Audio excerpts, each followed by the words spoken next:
हम वर्टिब्रेट में urinogenital system के बारे में जानकारी ले रहे थे। मैं doctor Prakash Chandra Sharma, department of zoology, सम्राट पृथ्वीराज चौहान, गवर्नमेंट कॉलेज अजमेर। तो हमने अभी तक किडनीज के बारे में बात कर ली। अब हम बात करते हैं जेनिटल सिस्टम में फीमेल जेनिटल ऑर्गन के बारे में। तो फीमेल जेनिटल ऑर्गन के बारे में देखें तो वो डक्ट, वो नेलिका जो बॉडी कैविटी में रिलीज हुए एग को, ठीक है, convey egg release in body cavity, जो बॉडी कैविटी में रिलीज हुए एग को कन्वे करती है, पहुंचाती है बाहर की तरफ, टू द एक्सटीरियर, उसे हम क्या कहते हैं? फीमेल जेनिटल डक्ट या ओविडक्ट। तो इस डेफिनेशन को आप समझ लीजिए। वो नलिका जो बॉडी कैविटी में रिलीज हुए अंडों को बाहर तक पहुंचा दी, उसे हम ओविडक्ट कहते हैं। तो विभिन्न वर्टिब्रेट ग्रुप्स के अंदर ओविडक्ट का जो डेवलपमेंट है वो अंतर रखता है। टीलियोस्ट को और कुछ अन्य फिशेस को छोड़ दिया जाए तो आपको यहाँ पर मुलेरियन डक्ट जो है उसके अंदर मॉडिफिकेशन देखने को मिलेगा। मुलेरियन डक्ट जो कि एम्ब्रियोनिक डेवलपमेंट के दौरान डेवलप हो रही है, वो दो प्रकार से हो सकती है।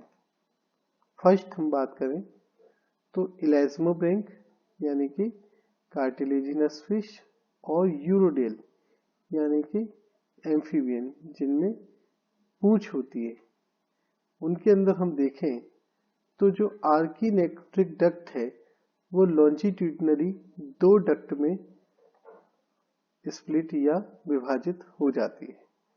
उनमें से जो एक है वो यूरिनरी डक्ट के रूप में ही या यूरेटर के रूप में ही बनी रहती है, और दूसरी जो है वो मुलेरियन डक्ट के रूप में बन जाती है, जो कि आगे चल के ओविडक्ट के रूप में कार्य करती है। इलास्मोब्रैंक में हम देखें तो स्प्लिटिंग के बाद जो मुलेरियन डक्ट है वो आगे की तरफ सीलोम में ओपन होती है बाय वन और मोर प्रोनेफ्रिक ट्यूब्यूल्स एंड नेफ्रोस्टोम, जो कि काफी इनलार्ज होता है। सेकंड, अन्य हम वर्टिब्रेट्स में देखें तो जो मुलेरियन डक्ट है वो एक ग्रूव के रूप में या इन्वेजिनेशन के रूप में पेरिटोनियम में प्रकट होती है, जो कि ऑफिस्थोनेफ्रोस या मीजोनेफ्रोस की जो वेंट्रोलेटरल पार्ट है उसको कवर करती है और जो आर्किनेफ्रिक या वुल्फिन डक्ट के पास होती है।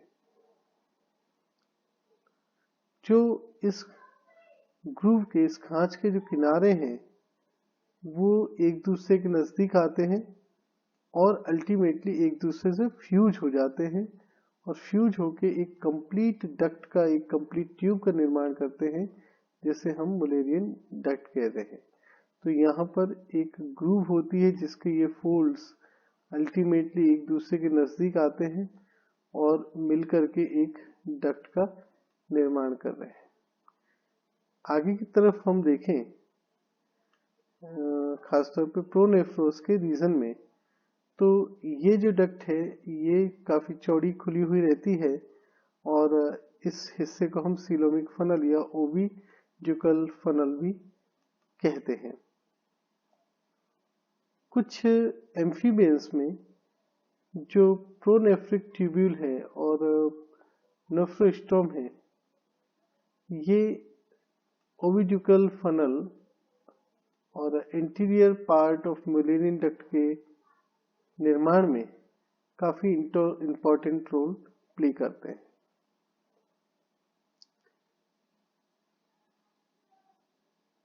इलास्मोब्रैंक की ओविडक्ट और जो यूरोडेल एम्फीबियंस की जो ओविडक्ट्स है, क्या वो एक दूसरे से होमोलोगी रखते हैं या नहीं रखते, ये अभी भी पूरी तरह से स्थापित नहीं है। लेकिन हाँ, ये जरूर है कि यहाँ कुछ होमोलोगी निश्चित तौर पे इन दोनों स्थितियों में मौजूद है। और ऐसा लगता है कि जो इलेस्मोब्रेंक के अंदर ओविडक्ट है वो कुछ प्रिमिटिव है। आगे हम देखें, जो एनेमनियोट्स हैं उनमें दोनों ही, यानी कि मुलेरियन डक्ट और वोल्फियन डक्ट ये प्रेजेंट होती हैं और फंक्शनल होती हैं। जो मुलेरियन डक्ट है वो जेनिटल डक्ट के रूप में कार्य करती है और जो वोल्फियन डक्ट है वो यूरिनरी डक्ट के रूप में कार्य करती है। लेकिन अगर हम एमनियोट्स की बात करें तो एमनियोट्स में आपने देखा होगा कि जो मीसोनेफ्रोज है और उसकी जो डक्ट्स हैं उनकी एट्रोफी हो जाती है और इस कारण से जो वोल्फियन डक्ट है वो भी डिजेनरेट हो जाती है और केवल एक अवशेष के रूप में ही रिप्रेजेंट होती है। मुलेरियन डक्ट जो है वो साइक्लोस्टोम्स में डेवलप नहीं होती। तो इनके अंदर जो एग्स हैं जो कि बॉडी कैविटी में डिस्चार्ज हुए हैं, रिलीज हुए हैं, वो सीधे डिस्चार्ज हो जाते हैं जेनिटल पोर के थ्रू, जो कि एनस के नजदीक मौजूद होता है।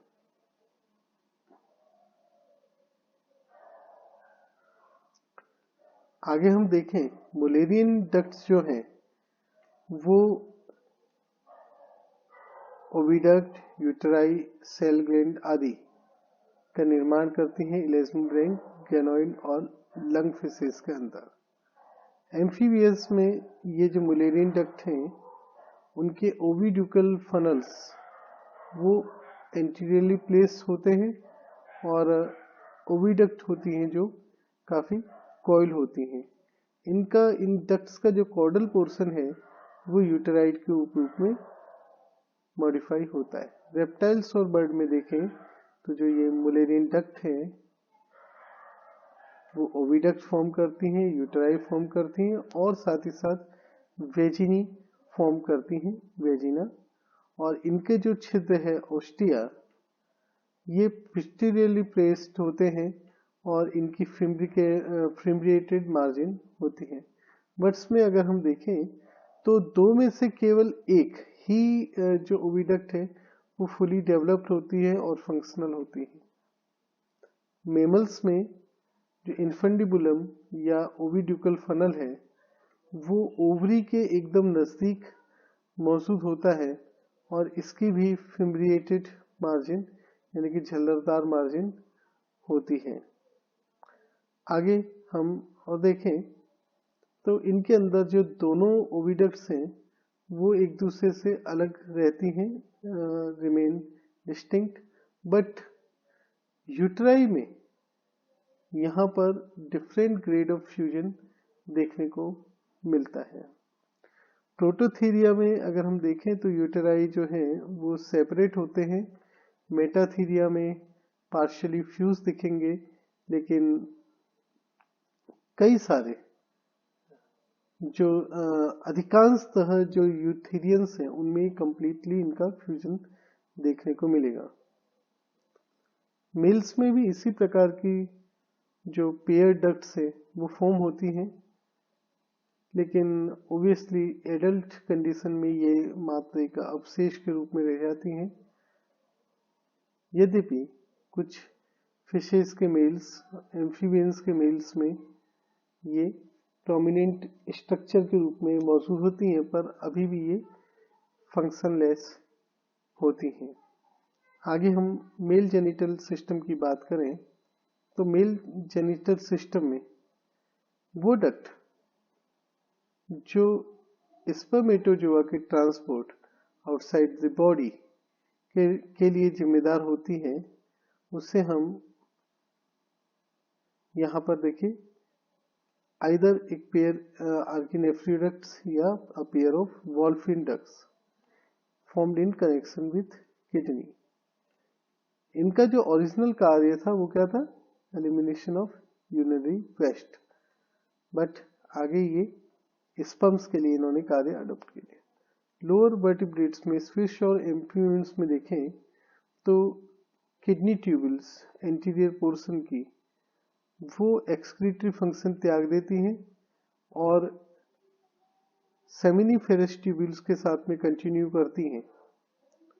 तो ये जो कुछ ट्यूब्यूल्स हैं, किडनी ट्यूब्यूल्स, नाउ ये सर्व करती हैं स्पर्मेटाजोआ को ले जाने फ्रॉम टेस्टिस टू आर्किनेफ्रिक डक्ट। इनको हम इफ्रेंट ट्यूब्यूल या वासा इफ्रेंशिया कहते हैं, और जो आर्किनेफ्रिक डक्ट है जो इन्हें ले जाने के काम कर रही है उसे हम डक्टस डिफरेंस या वास डिफरेंस कहते हैं। तो क्योंकि यहाँ से दोनों ही चीज जेनिटल और यूरिनरी प्रोडक्ट ट्रांसमिट हो रहे हैं, इसलिए इसको यूरिनोजेनिटल डक्ट भी कहते हैं। एमनियोट्स में हम देखें तो एमनियोट्स में मेटानेफ्रोज बनने के साथ ही ये स्थिति में भी परिवर्तन आ जाता है। अब यहाँ पे प्रोटोनेफ्रिक जो डक्ट है एब्सेंट होती है, और जो मीजोनेफ्रिक डक्ट है वो अब एपिडिडाइमस और वास डिफरेंस के बीच में मॉडिफाई हो जाती है। एपिडिडाइमस जो है वो सेमिनिफेरस ट्यूब्यूल के साथ में टेस्टिस में जो पाए जाते हैं उनके साथ में कनेक्टेड होता है through different ductules formed by modification of mesonephric tubule, जो कि मीजोनेफ्रिक ट्यूब्यूल के मॉडिफिकेशन से बनती हैं। साइक्लोस्टोमेट्स के अंदर जेनिटल डक्ट्स अनुपस्थित होती हैं, और जो स्पर्म है जो कि सीरम में रिलीज हुए हैं वो एब्डोमिनल पोर के थ्रू ही बाहर निकलते हैं।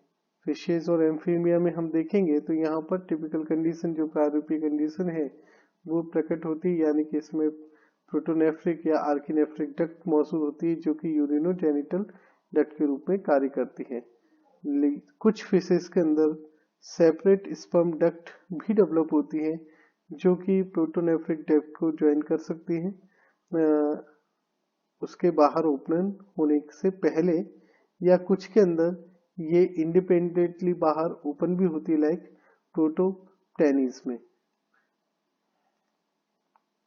रेप्टाइल्स और बर्ड्स में जो मीजोनेफ्रिक डक्ट या वोल्फिन डक्ट है वो हाईली कन्वोल्यूटेड हो जाती है और एपिडिडाइमस फॉर्म करती है। तो इनमें कुछ जो परसिस्टेंट मीजोनेफ्रिक ट्यूब्यूल्स हैं वो मॉडिफाई होकर के इफ्रेंट डक्ट्यूल्स बनाती हैं जो कि सेमिनिफेरस ट्यूब्यूल्स के साथ में और एपिडिडाइमस के साथ में कनेक्टेड होते हैं। तो इनमें जो वोल्फिन डक्ट है वो कंटिन्यू करती है बिहाइंड पीछे की तरफ as a vas deferens.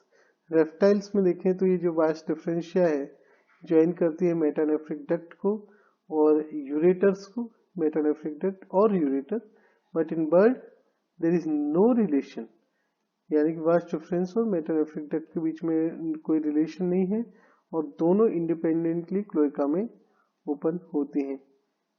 Mammals में भी सेम कंडीशन आपको देखने को मिलेगी। जो वोल्फिन डक्ट है वो वास डिफरेंस के रूप में एक्ट करती है और एपिडिडाइमस फॉर्म करती है, परंतु यहाँ जो एपिडिडाइमस है वो बहुत लार्ज होता है और 3 पार्ट में डिफ्रेंशिएट होता है।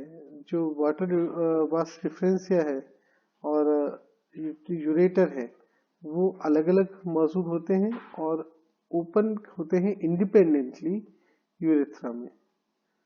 तो ये जो यूरेथ्रा है अगेन आगे यूरिनरी और जेनिटल प्रोडक्ट को कैरी करता है और एक कॉमन यूरेथ्रल ओपनिंग से बाहर ओपन होता है।